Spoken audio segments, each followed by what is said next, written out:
Ladies and gentlemen, welcome into the Duval Dive. Of course, I am Kyle. That's to the game. And I'm Travis Holmes with BigCatCountry.com, man. You're listening to this thing on the Believe Podcast Network where we're trying to wonder what in the entire hell just happened. I can't. Travis, tell the Duval Divers what you said Trevor Lawrence looks like. We're looking at the picture here. Oh, man. Who does Trevor Lawrence? Brother, I got all the jokes. There's no shade to Trevor Lawrence. There's no shade to him and his decisions, but Lord Jesus, I said that my immediate knee-jerk reaction just with the folks. I was like, dude, oh my gosh, he looked like somebody's daddy. That dude looked like Ron Weasley dad. Like, I'm like, yo, what? Like Ron Weasley. Oh my gosh, John Gruden. Like, I don't maybe that's it. Maybe that's the route. But boy, between this, I said it in my Big Cat Country write-up. Between Trevor and Travis Hunter cutting his hair last year, boy, this is iconically like, ooh, I ain't gonna say bad, but it's iconic for sure. It's something. This is like Gardner Minshew cutting off his mullet, bro. This is rough. Robert says it's definitely a wig, nothing to wig out about. Both Roberts think it's a wig, and then I do not believe them. I do not believe that is a wig. I think that is real. Tell me this Karen cut is not real, and it's just stupid. Now here's a fun one. Here comes Storm the Desert. He looks like the stoner surfer. That's it. That's right here. That's what I'm talking about. He looked like somebody's daddy, and you know what? He is somebody's daddy, so that actually makes sense. Yeah, I mean,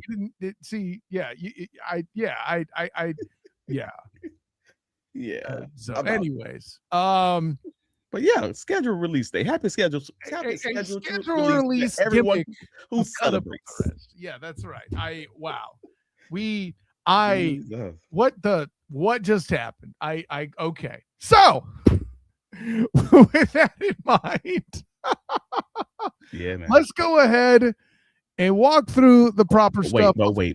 For the audio listeners, I'm sorry. For those who don't know, take a look at the Jaguars schedule release video. You will see something that you're probably not prepared for, but it starts off with Trevor Lawrence in a barber chair, and you can take it from there.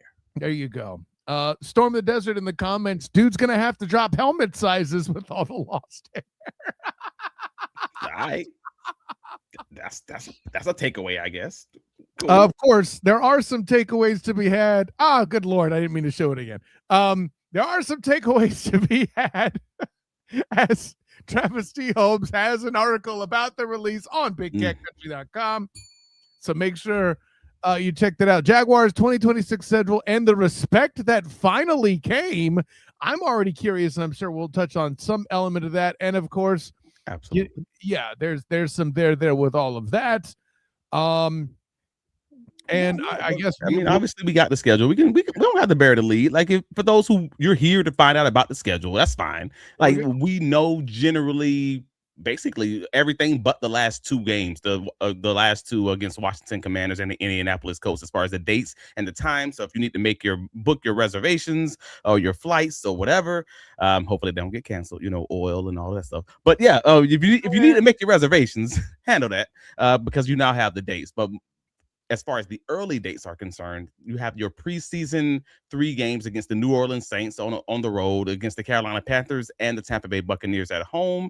I noted that in my Big Cat Country article, if the Jaguars were going to be able to get the Tampa Bay Buccaneers this year, like Liam Cohen said in this offseason, that the goal was going to be to have joint practices. So hopefully that does materialize, and you have to believe it's going to. Yeah, it wouldn't be the first time they've done it either, to be honest. Exactly. It was just a few years ago, I believe, the 2023 season, if not 24. I don't know, one of those two. It was 2023 because I was there for that in person at those practices at Miller Electric Stadium, or Miller Electric. Do they call it stadium? I forget. It's Miller Electric Center still. Yeah, you got it. Center, that's right. I knew it wasn't stadium. But anyways. So joint practices is probably going to be on the docket, and that's an awesome thing. I mean, the guys may not necessarily play in week 3 of the preseason, but all right, nobody cares about preseason. We know what you guys are here for. We know what you guys are excited for. More importantly, they start. It's the season opener that everybody wanted, right? is that the one? Jacksonville Jaguars versus Cleveland Browns.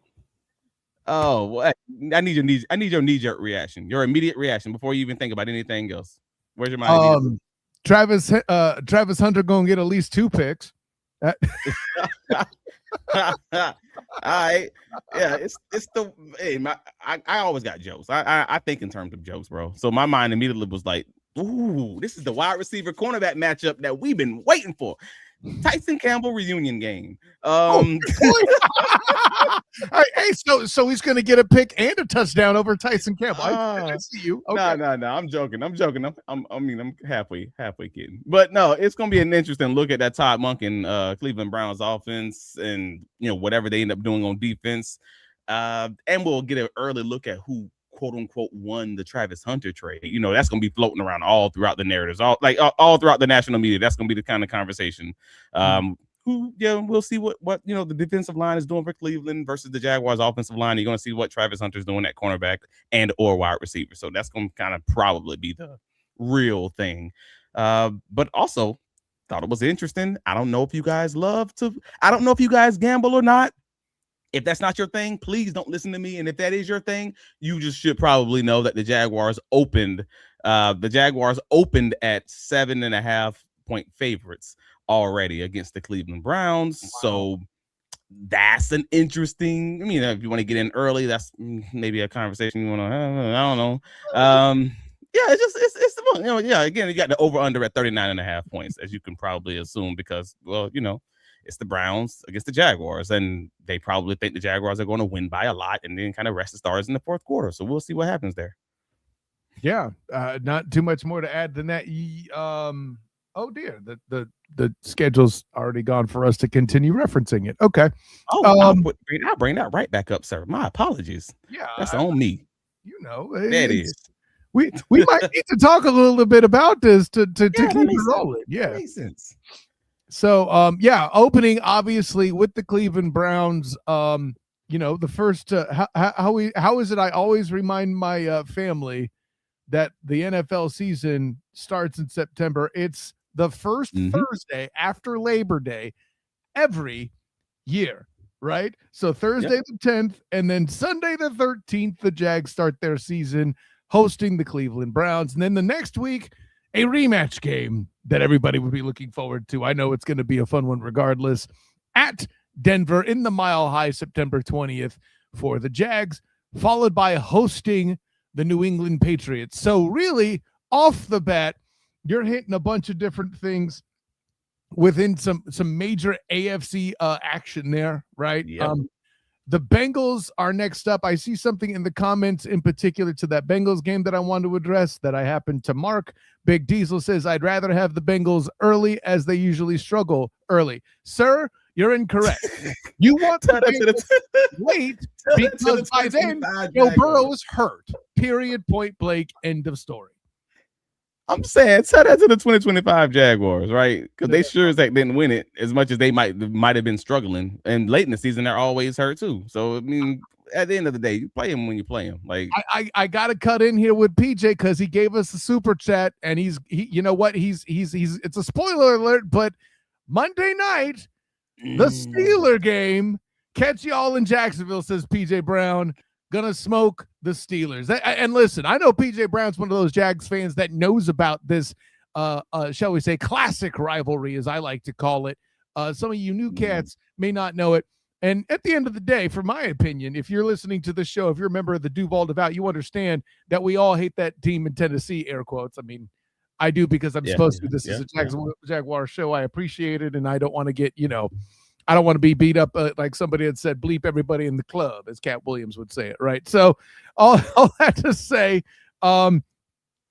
that's first of all. You mentioned they mentioned the Monday Night Football. So if you don't mind, we can just talk about the primetime game just to knock those out. Like you got. Because we were just about to get to primetime games in the form of London in the morning, for the Eagles at Tottenham, and then over to the Texans thereafter at Wembley. So so back to back.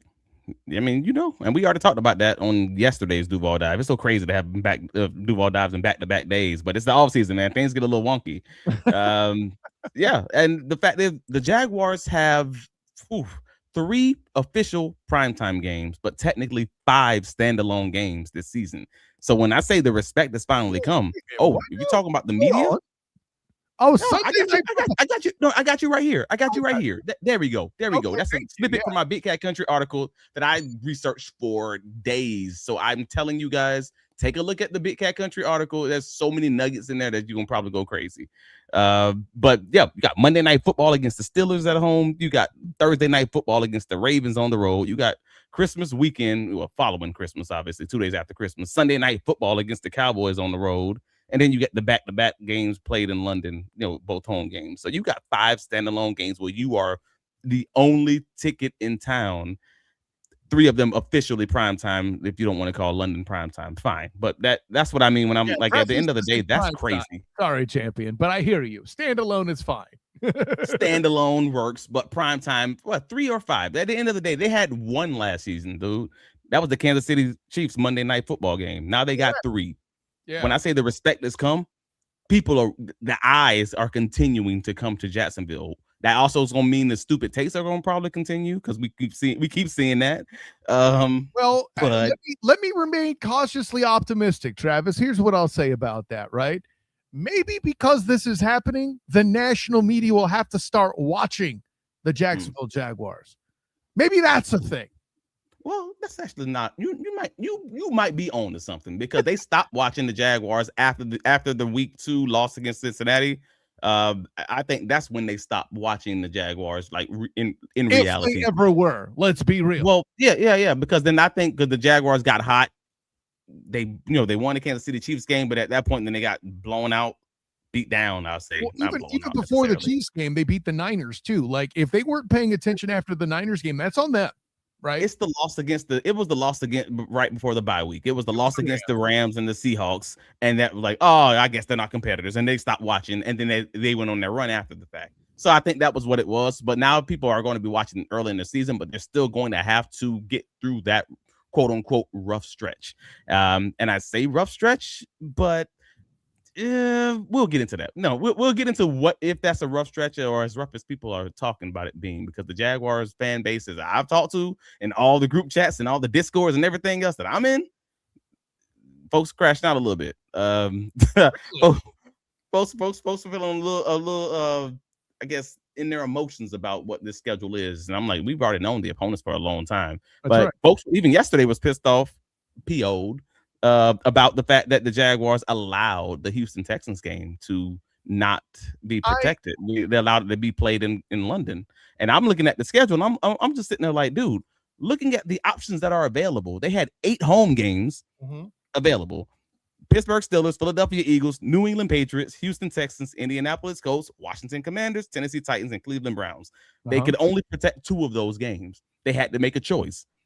All right, cool. You didn't choose to protect the Philadelphia Eagles. That actually makes sense. The NFC game, or NFC competitor, as good as they are, they're an NFC team. But as far as importance of the games here listed, you're great. It's a great point you make. The Eagles and the Commanders, are the ones that have the least impact. I agree with you. Right. So, I mean, you're talking playoff standings and everything else. You're talking AFC teams and AFC South teams. However you want to split that baby, I get it. But to then protect the Pittsburgh Steelers is, I don't know about that one. That's an interesting one. Here's my hot take. Are you ready? I don't think they protected the Steelers. I think the league won. Pittsburgh Steelers reports. The Pittsburgh Gazelle Pittsburgh Post, it's like Gazelle Post or something. I forget the exact name of the publication, stated that the Jaguars protected the Pittsburgh Steelers game, and that was how they got that. You mean the same entity that tried to tell us that they were going to acquire Trevor Lawrence in a trade a few years ago? Yeah. Thanks. I'm not 100%. I don't know who that publication was. If it was them, then cool. I don't know. I don't be remembering these people's names. I ain't gonna lie to you. But that was I'm just saying I don't trust. Yeah, that was who was source saying that the Jaguars did protect the Pittsburgh Steelers game, and also the other rumors that were out there was that the Jaguars also protected the New England Patriots game. And that was going to be where I'm going. Think this through, okay? Who does the league want to be involved with things like this? The Steelers may not be the Cowboys, but they're the second highest drawing team in the league. Sure. They're not trying to send that overseas. So the league already got you back. And we've had the conversation about Tony Baselli and the Titans. I'm pretty sure he protected that. And doing the calculations and the conversations we had yesterday about having a tactical advantage over Texans, I'm not mad at it. Maybe I'm the problem. Right. But go ahead. To those who missed the Duval Dive podcast episode from yesterday, the tactical advantage Kyle's referencing is the fact that the Houston Texans haven't played it in the international game since 2019.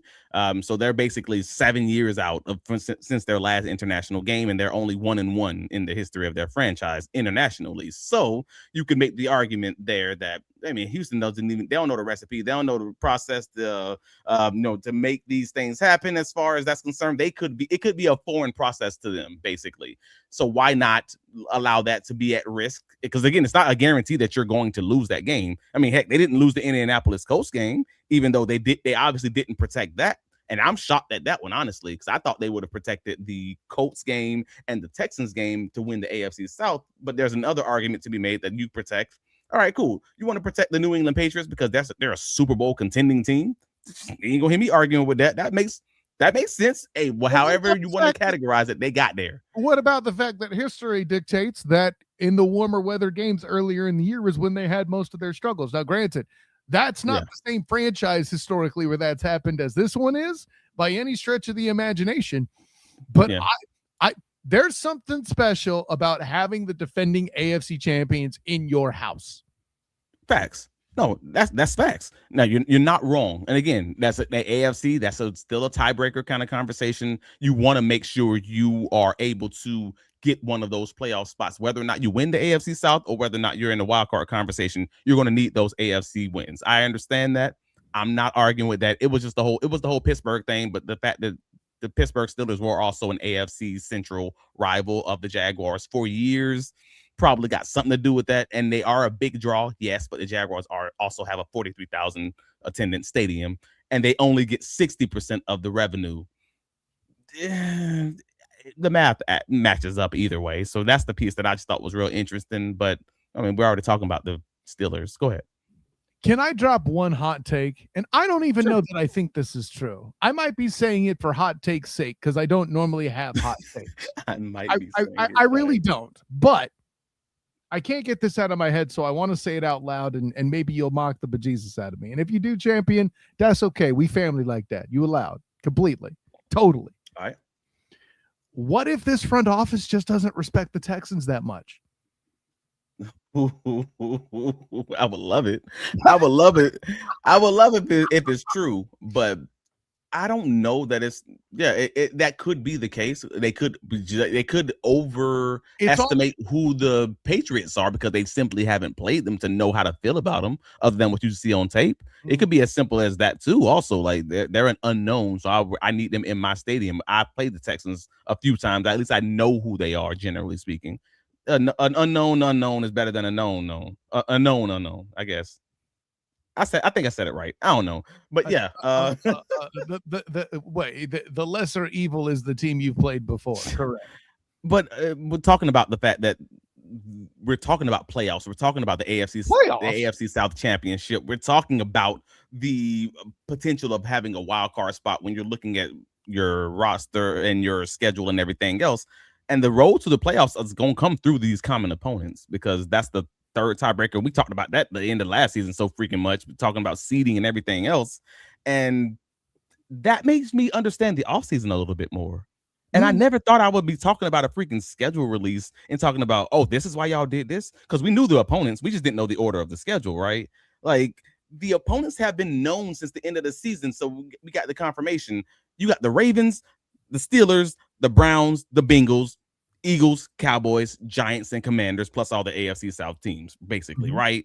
Like, we knew Jacksonville was going to have to put their big boy pants on this year. That was a given, no matter what order they gave the games, right? So they were going to have to how you even say this? To make it to 9-11, they're going to have to go. The number one run defense in the NFL was going to have to be challenged against Derrick Henry, Lamar Jackson, that combination. Yep. Quinshon Judkins, and Rico Dowell. And Rico Dowell, Jalen Warren on the same team. I forgot about those two together. Mm-hmm. Saquon Barkley, Jalen Hurts, Javonte Williams, Cam Scatterboo, David Montgomery, and Woody Marks over there in Houston twice. And who am I missing? Jonathan Taylor, and Daniel Jones, who run the ball a lot twice if he's healthy. So like, if you were nervous about that Buffalo playoff game that we just talked about yesterday, with running quarterbacks and the Jaguars not being able to get off the field at crunch time and all of that, like buckle up, sweet cheese. They pucker them lips, because this is gonna be interesting. Like I'm just being real about it. Like that's what it is. So like that helps me view the buckle up. Buckle up, sweet cheese. The offseason that lemon booty. I'm just saying this is what it is. Like we ain't even touched on those teams' defenses being really good and really physical. Like you got to expect physical battles against Cleveland, Houston, Philly, Denver, New England, maybe a healthy Baltimore and Pittsburgh. Like I said this on Wednesday's pod, bro. Like if physical is the motto of this offseason, all right, cool. There's gonna be loads of it on this schedule, bro. Like it's gonna be real interesting though.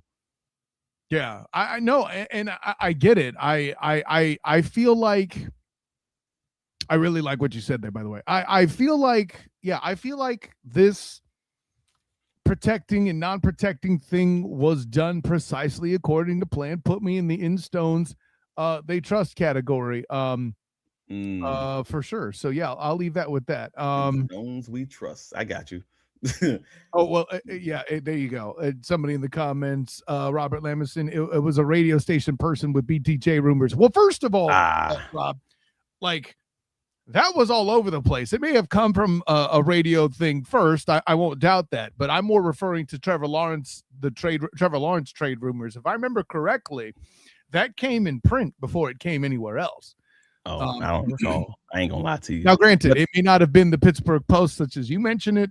But there's my grain. But this is where things got a little weird and wonky for me. I say weird and wonky because I'm always talking to people and typing in print, in not verbally often, unless it's like family or something like that, like group chats. So a lot of times I'm seeing how everybody's kind of it feels like crashing out. Like, ooh, we got a tough season.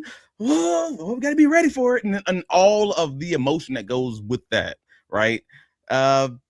And I'm just sitting there like, why so serious? Like, why y'all so scared? Like, this is the same as the 2025 schedule. And I said it in the Big Cat Country article. Like, I felt like this was very similar to the Jaguars schedule from last year, knowing what we know right now. Like, it's a tough opening stretch, a bye after London. I mean, hell, look at the schedule. You got a tough opening stretch after that first game. You got a bye after your London game, and it gets easier after the break. Like, folks are freaking out about this schedule like it's so much harder than last year, and I just don't buy it. Like, I can show you the schedule from last year right here. This was a schedule from last year after the bye. Y'all know what it was. It was a moderately easy schedule. They faced the Chargers, was probably one of the harder teams. No, the Colts, not by the time the Colts played them. Well, I'm talking about, but at the time the schedule was made. Fair. Right. You thought the Colts were going to be a good team. You thought the Broncos maybe you thought they were going to be a good team. We're going to be a good team. I thought the Colts were going to be a good team. Nobody else did. You thought. So you took your victory lap, but don't reverse history now. I'm just saying. I thought the Colts would be a good team. So this is my understanding going into the season. Okay. Yeah.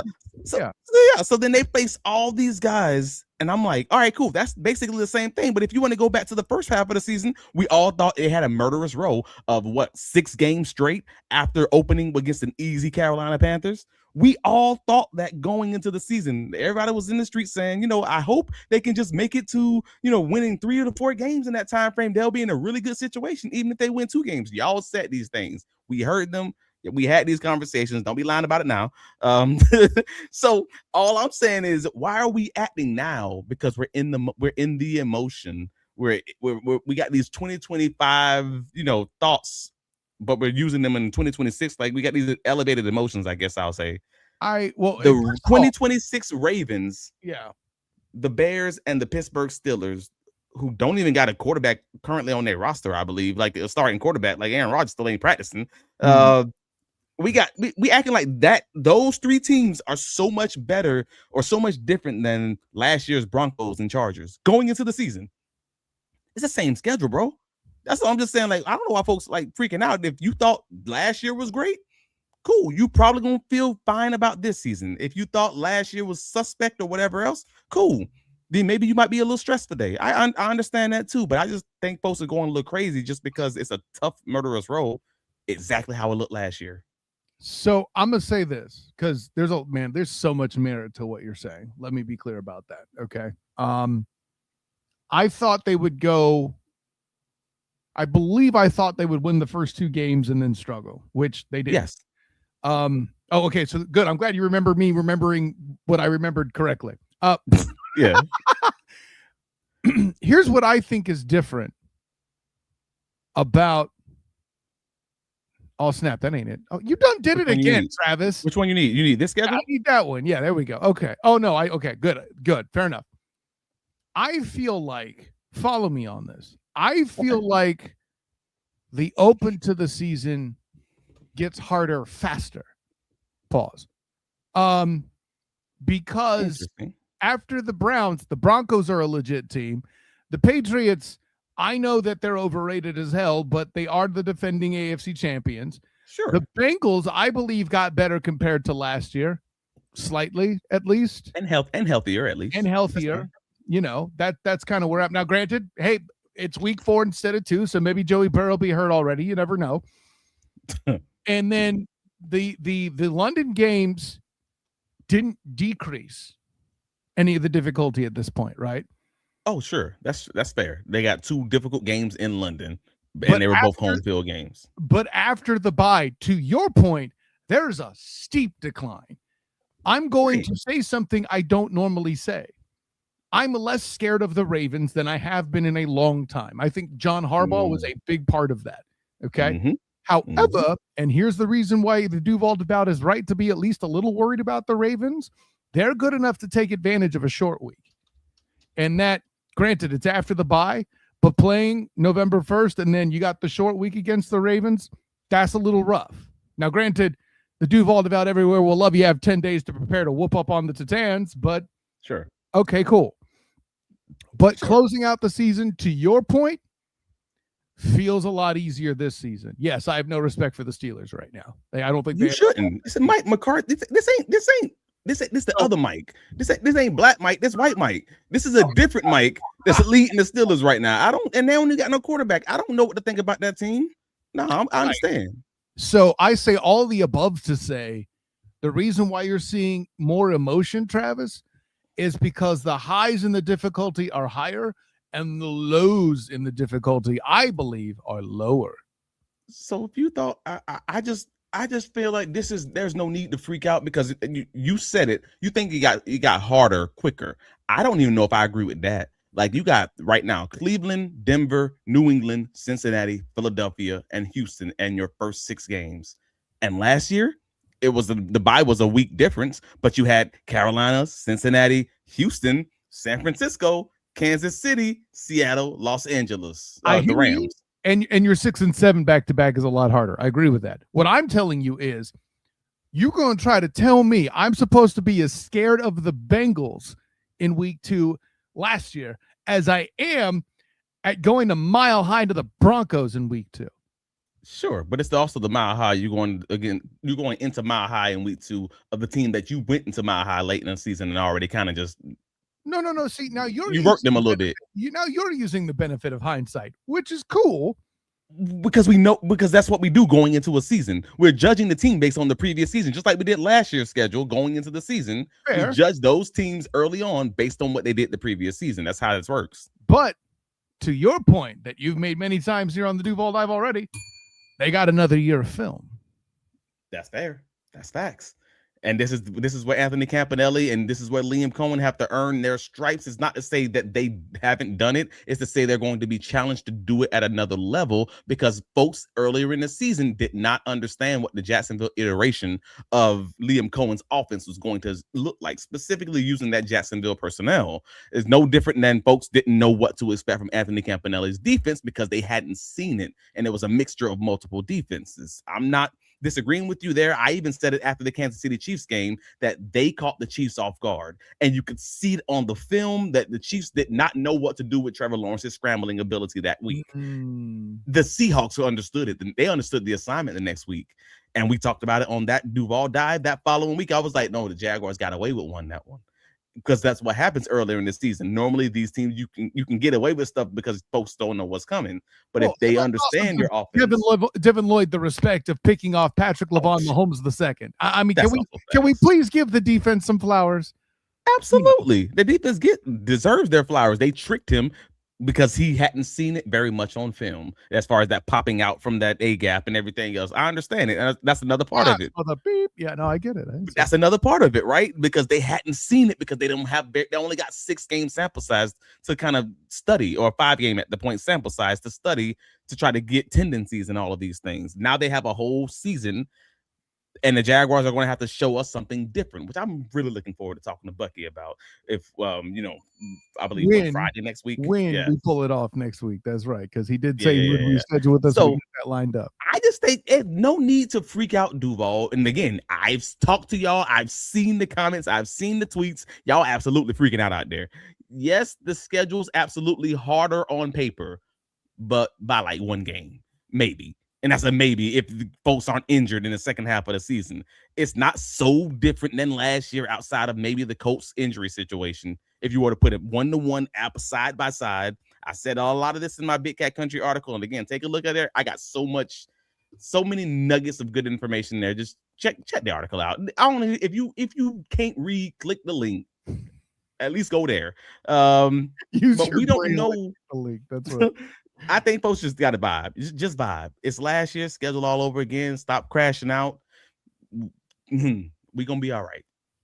And I say we as a part of the Duval Dive, even though I cover the team, y'all know where my heart is. I want these guys to win because I want them to be successful because it makes it more fun for y'all and it makes it more fun for me. I'm still a fan of the team, even though I can cover them objectively. That's kind of where we land. But if you want to have a winning football team in Duval, and I think y'all say y'all do, winners win against tough teams. Don't be scared of a rough schedule. Cool. The opportunity. This is why Travis is excited. All right. And I'm going to speak on your behalf because you've said it enough here on the Duval Dive. Forget about the fact I've known you long enough. On this show, Travis, you've said it enough for Duval Divers, the real ODs, if you will. See what I did there? Travis is keeping you to a higher standard, right? Yes. Travis wants to see the next level. Why Travis D. Holmes is excited is he's seeing the schedule, and it's an opportunity for this team to land and deliver in that space that he's been calling for since we've been doing this show. Yeah. I mean, I've been calling for it even when Trent Baalke and Doug Peterson was here, but they weren't ready to rise to the occasion. We began that show while that was happening. That's the point. I know. But my overall point is, if y'all want to have a winning team, not just a team that wins in a season, I mean a winning team that is consistently a winning organization, then you want them to have a difficult schedule. Let's stop using win. I'm sorry to interrupt you. It's not winning that you're even looking for. You want a legacy team. Yes. If we're really wanting to talk about the best season in Duval history, which you could even argue last year possibly was. I said possibly, and I said argument. I didn't say I thought so, right? Maybe that's a future episode. But but if you want that next level season to come to where this is a legacy season, this is what that schedule looks like. You have 2 nationally relevant teams. F how good we think they are. 2 nationally relevant teams. You have teams with successful franchises attached to them, and you have a defending conference champion. 6 playoff teams. 5 division He champions. took it a completely other direction, which is a great point too. I like what you did there. But yeah, I mean, 5 division champions, 6 playoff teams. That's a nice bar to have to reach to show that you are truly the contender you claim to be, or you claim you want to be. That's my overall goal. Oh, by the way, a team that's just 2 years removed themselves from winning the bleeding Super Bowl. Yeah, that's where I'm at. So like, winners are created and molded and shaped and bred by difficult schedules. You can be a team that wins, makes it to a championship 1 year and never makes it back again, Cincinnati Bengals. Or you can be a team that goes through the fire, gets bred through the fire, have to change over all your stuff, have come to crisis in the middle of the season and have to flip up everything that you do, and it makes you better for it, like the old New York Giants or like the Patriots when they kept changing the iterations of what they were, or even the Kansas City Chiefs year by year changing how they were because it was the best way to continue making it to the Super Bowl. That is the goal, to be pressed, to be pushed, because the Jacksonville Jaguars won 13 games last year and they got booted in the first round of the playoffs. That's what happened because they weren't ready for what was to come. This will get them ready for what is to come. We're going to know who they are by the time they get to the playoffs, assuming they get to the playoffs. And that excites me. Because I'm like, there ain't no question. You ain't sneaking up on nobody. They going to play, and you going to know exactly who you're dealing with. And the Jaguars are more physical up front and in them trenches. You damn well know for sure. This is going to be a fun season for the Jacksonville Jaguars. And whether or not they win 13 games or if they win 11 games or 10 games, it's going to be a good situation because you know this schedule is not going to allow a team to just sneak in. Nah, man, you kicking down doors. That's what it's going to be. No, Big Diesel said it. I just feel if we want to be Super Bowl champions, we shouldn't care about who we play and where for the most part, right? Go ahead. I don't agree. Okay, talk to me. Maybe, I mean, that's a great sentiment and that's how you should feel, but you shouldn't give away advantages when you can gain them. Okay. I mean, of course, I ain't trying to tell you to fumble the bat. You don't give them the opportunity, but you should not care. Like if you got to play at a neutral site, if you got to play at your house or their house, it is what it is. Do what you can to get the Patriots in Florida instead of crappy weather that they're used to. Do what you can to make the Texans uncomfortable and go to England for the first time since what did you say it was 2009, 1999? Who cares? Okay. And a long ass time is the punchline, right? Jaguars, we're talking about back-to-back playoff appearances? No, I'm talking about protecting teams for the schedule. Oh no, you got you got 2 games you can protect every year, but you say since the last time, I don't know what we're talking about with the Texans. The last time, oh, the Texans, the last time they was international, 2019. My bad. Okay, 18, 19, whatever it was. I don't. 2009, 1999. Wait, Lakers in 5, right? No, but yeah. Go ahead. If you have the opportunity to screw cats over, do it. Now that being said, sure. Once you are in that place where you're walking into NRG Stadium, Lucas Oil, oh crap, I forgot the name of the Titan Stadium, or wherever else it is, even Mayonnaise Stadium. I don't know what the hell. Mayonnaise. It don't matter. You realize he's not with the team anymore, right? But anyway, I don't care. Or even heading to do battle on the road in Baltimore, right? That point, you shouldn't care. I agree with that part. Sure. And well, shout out Sun Saints. I'm circling the Bears game. I want Liam Cohen to show that he's better than Ben Johnson. That's not how that works, but I like what he's thinking. I mean, anything that's gonna get these guys up for the fight, I'm here for it. Like at the end of the day, like what week is that? That was 13, I believe. The Bears game. Yeah, week 13. December 6th at Chicago, 1 p.m. game. Sure, like I don't really care about the whole coach versus coach kind of conversation. Like if that gets you up in the morning, cool. If that's how you operate, cool. I hope if that's what works for Liam, hey man, do what you got to do to get yourself ramped up. But for me, I'm just like, hey man, just win. I don't care if you about who coach of the year and Diana Rossini cheating scandal and everything else, like all this stuff with the votes. Just win the game. I'm here for football. I ain't here for the awards. I ain't getting paid on. Exactly. Make that their problem, not yours. I'm with that. And the reason why I like this point that you're bringing up, Travis, is you helped remind me that there's a lot of names on this schedule that are getting glazed for legacy. Yes. The Ravens aren't at their best right now. I don't think. That doesn't mean they're bad. They're just not at their best. I damn sure don't think the Steelers are at their best this season. They might be bad. And they had recognition. Yeah, exactly. The Cowboys. You're assuming Dakota Prescott will be healthy that late in the year.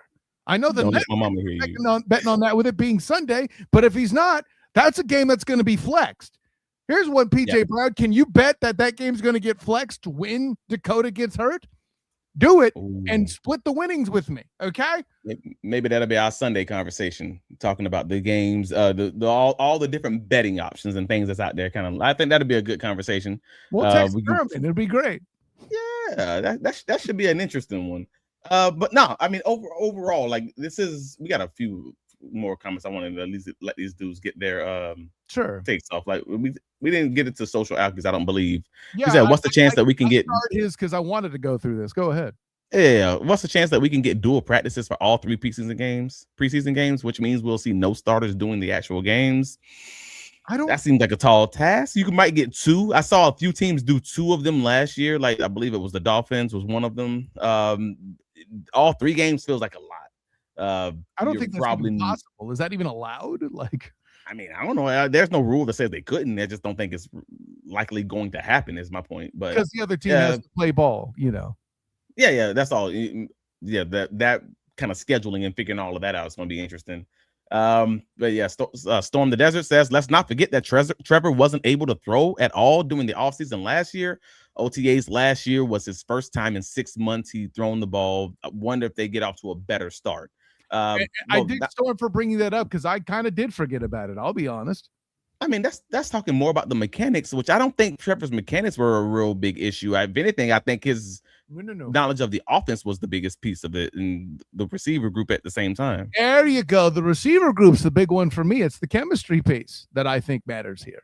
Well, yeah, learning the offense, all the false starts and the lineman penalties and things of that nature, or even the offensive line, they were working out in Bahamas and everywhere else with throwing the ball. And we've talked about that then. And I need folks to remember, we were out here analyzing Bahamas training videos last offseason with you guys and telling y'all, hey, man, Trevor's deep ball ain't there. And folks thought I was crazy. And I was like, nah, his deep ball ain't there. It's underthrowing it. It's too far to the left. He ain't hitting these post routes. This is just on air, and this ain't it. And I told y'all then, and y'all thought I was crazy. And then it materialized and rolled right over to training camp and rolled right over into the season. And that deep ball never showed up for any of those guys throughout much of the season when you're talking 30-plus yards down the field. So to that point, he's not necessarily wrong. I mean, I said it's not mechanical, but you know what? I could be wrong. It could be those small things that make the difference when you're talking about throwing the ball 45, 50 yards down the field. So well, I don't disagree. Yeah, not rehabbing from a medical procedure is a factor. That is fair, 100%. And I mean, only got the last one. Yeah. Big Diesel. If we stay 85 to 90% healthy, we could do 13-4 again. 13-4. But if we get really injured, maybe 10-7. Not he said the floor is 10 wins. Okay. I know we're going to have this conversation at that point. I'm not doing win-loss in this episode. A, we're already 40 minutes in for a damn schedule reaction. B, can we at least get to some training camp before we start talking too many predictions? Well, I'll put it this way. We're going to have the betting show anyway, sooner than later, over and unders.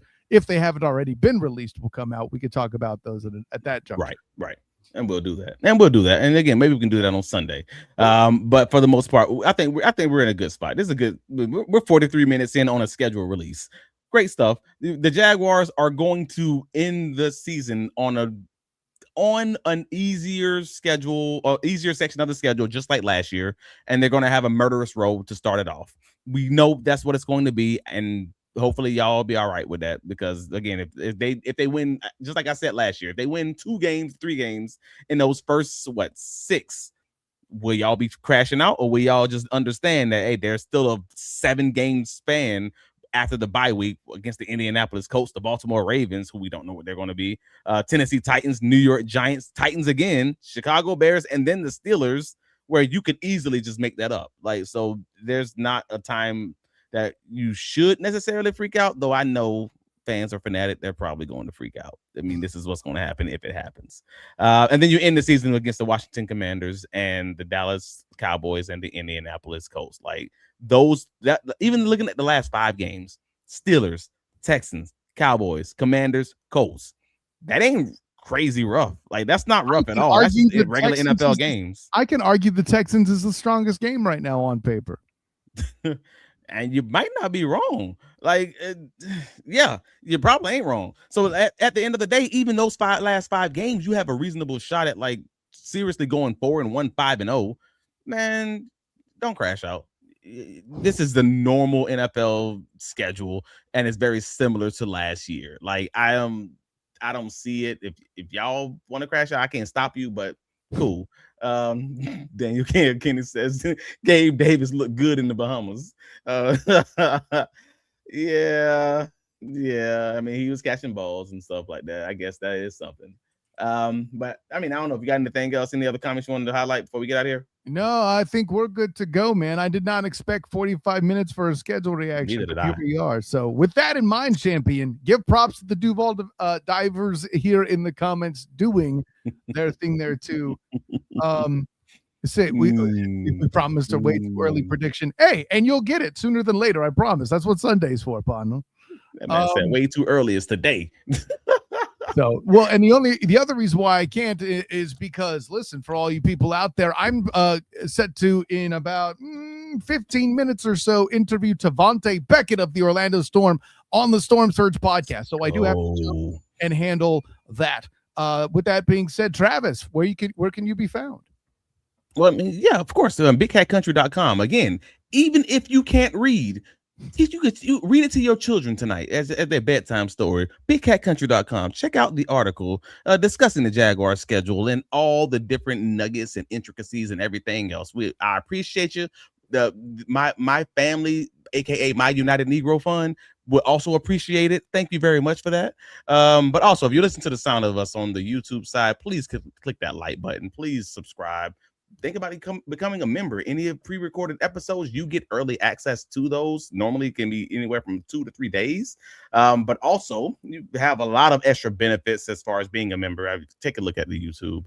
On the audio side, we have, whether it's Spotify, Apple, wherever you podcast, please rate and review us. It helps us out tremendously. The algorithm, the way it works, you click that like, and apparently we get paid. Appreciate you. It don't cost you no money. It helps us out tremendously. Thank you. This thing's only growing because you guys are allowing us to and keep talking to us. We're going to keep talking about whatever it is that you want to talk about. Travis D. Holmes, Big Cat Country, Duval Dive podcast. And I think that's it. I don't know. Let them know where you can be found, bro. Of course, I'm Kyle Nassar, student of the game. You find me on Twitter, Instagram, Threads, and the Blue Sky at the SOTG. Find me on Facebook as the student of the game. Being super cool is another benefit of being a member, by the way. That's right. And of course, check out my work covering UCF with the UCF Night Zone and Locked On UCF, as well as my efforts to cover the Orlando Storm of the UFL. Like I said, just about to jump into the Storm Surge right now to talk to Tavante Beckett with my guy BP. And of course, when the Magic do get back up and running, I'll be working with them as well, as they've been eliminated. Just good old-fashioned normal NBA playoffs, I guess. But for my personal champion, Travis D. Holmes, for all you Duval divers in the comments, until next time, everyone, class dismissed.